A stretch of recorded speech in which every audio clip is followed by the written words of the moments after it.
So the story is told that the CIA in the United States lost contact with their main operative in Ireland, an agent who was referred to as Murphy. So another agent was sent there to locate this Murphy. The CIA chief tells him, look, all I can tell you is that he's somewhere in Ireland and his name is Murphy. But if you think you've located him, you've got to tell him the coded message, which is that the weather forecast predicts mist in the morning. Now, if that person answers you, yes, and mist in the afternoon, that means that he is the Murphy who is our agent. So the second agent, the spy hunter for the CIA, flies to Ireland, goes to some small village and walks into a bar and strikes up a conversation with the bartender and says, do you know anybody named Murphy? So the bartender says, you're going to have to be a lot more specific than that. There's a lot of guys around here named Murphy. You've got Murphy, the taxi driver who lives over there. There's Murphy, the banker, who he's president of the local savings bank. You've got Murphy, the handyman, who works in the apartment building next door. As a matter of fact, the bartender says, my name is also Murphy. So when the spy hears this, he decides to try his luck and he says, the weather forecast predicts mist in the morning. Upon hearing that, the bartender says, oh, you're looking for Murphy the spy. Yeah, he lives on that street over there. So that anecdote prepares the groundwork for this week's very famous Sidra, in which 12 representatives from the 12 tribes are sent to scout, to spy in a sense, Meraglim, are spies, the land of Israel. Now, from God's perspective, this was not an imperative.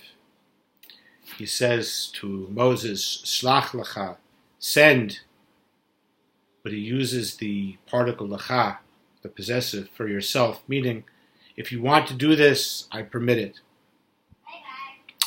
Let's not forget that the imminent entry to Israel, the long-awaited geographic goal, the promised land, the destination of their original exodus, was connected with all kinds of divine promises of how they would settle and successfully conquer the land. And of course, it was there that all the principles and divine commandments of the Torah would be put to use. So there was no reason to doubt their success in entering Israel. And indeed, it should not really have been necessary to offer this option of spying out the land. But as Rashi and other commentaries explain, that offering it was meant as a move that would somehow reassure them that there was no surprises here. It was not necessarily expected that they would actually want to implement this offer, but indeed, as we see in the Mishnah Torah in Deuteronomy, when this episode is recounted by Moses, that this initiative came from the tribes of Israel to go and scout out the land of Canaan. The results were not good. Although the people sent are referred to as anashim, men, which is a term, as Rashi points out, denoting importance and prestige, men of stature, and then they were the princes of the 12 tribes. And this name, calling them Anashim, also tells us that at the time they were appointed, they were considered to be suitable for this mission. But they came back and they said, we cannot enter the land. It is flowing with milk and honey. This is the fruits. They brought back these very large fruits. This is the people that are way too mighty for us. And we will not be able to conquer the land. They even went so far as to say, Chazaku Mimenu, the nation that lives there, is stronger than us. But the Talmud underlines a grammatical curiosity in which the word stronger than us, Mimenu, can also mean stronger than him, alluding or implying that even God himself would not be able to protect them against the challenge of conquering the nations that were there and successfully settling the land of Israel as the promised land. And this is all very, very remarkable because on the one hand, all of the nations saw the miracles coming out of Egypt, the 10 plagues, the splitting of the sea, the miraculous sustenance in the desert through the falling of the manna from heaven, and the well springs of water that moved with them. And these were not mere members of the people, but the princes of the people. And of these 12 princes, only 2 of them, Yehoshua, Joshua, and Kalev, stood strong in their faith and came back and said, no, the land is very, very good.